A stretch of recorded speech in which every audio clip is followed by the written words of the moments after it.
How good is this? This is a real chemistry test waiting to happen. Oh, look, so much good glassware. All right, so in this sidearm test tube here, I've got some hydrochloric acid, and here I've got some magnesium ribbon. Magnesium is a metal. I've got a little strip of it there. Okay, so we're going to react today a metal with an acid.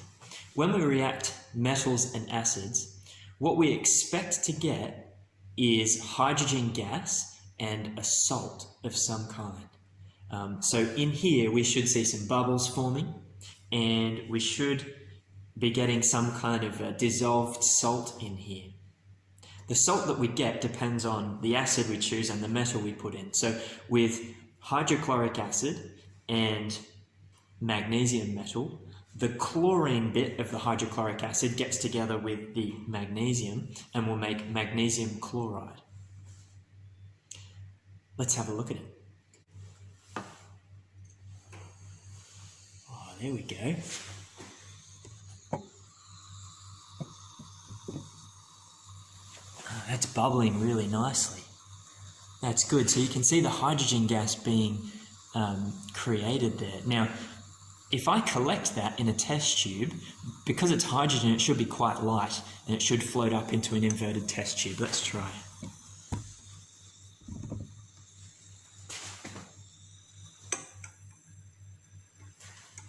Alright, so I'm trying to collect that gas, which should be hydrogen, in this inverted test tube up here. And remember a little while back I talked about a POP test? It's a little test we can do to test if hydrogen is present. We'll try that, okay? When we've collected enough, we'll give it a go. We'll see if we can light it and make it go pop.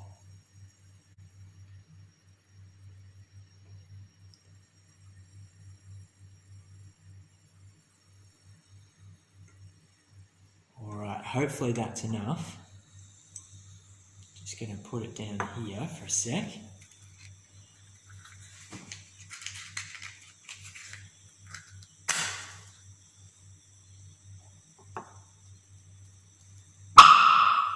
Yes! So good. So that pop means that was indeed hydrogen, that gas that's being produced. Wow, look at this. The magnesium has actually completely disappeared in here.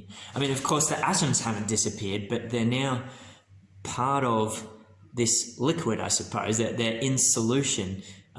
So you've got magnesium ions now in solution, as well as chlorine ions. So that's the magnesium chloride dissolved in there. It's pretty cool. Well, there's one more thing I want to do with this, just to show you an idea. So I'll get that set up and then I'll show you. I've got this measuring cylinder. It's completely full to the brim of water, and I'm going to try and upend it into here and then secure it to here so that it's still full of water but it's upside down. It's a bit of a challenge. We'll see how I go.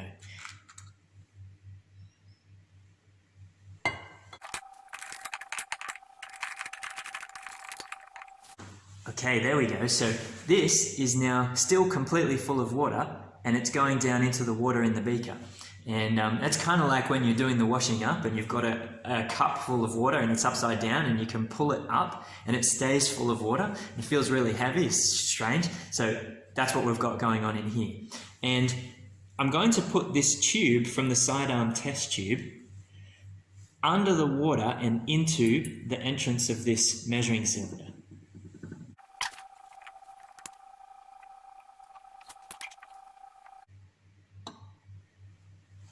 Okay, so that's going down and up into there. And what's the plan here? Well, I would like to have some kind of way to test the rate at which the magnesium reacts with the hydrochloric acid. Why? Well, because I could do this with a bunch of different metals, one at a time, and then I could compare how quickly the gas is accumulating in here, and that will give me a sense of how quickly those reactions are happening. Maybe I could even create a reactivity series, a list of reactivity level of the metals.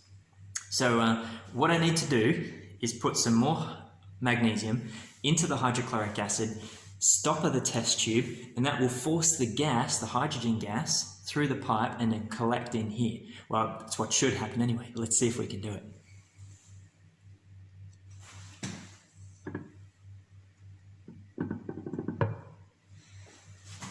Okay, so that's reacting there. And can you see? Can you see the bubbles coming out of there? There we go. I'll bring the camera closer.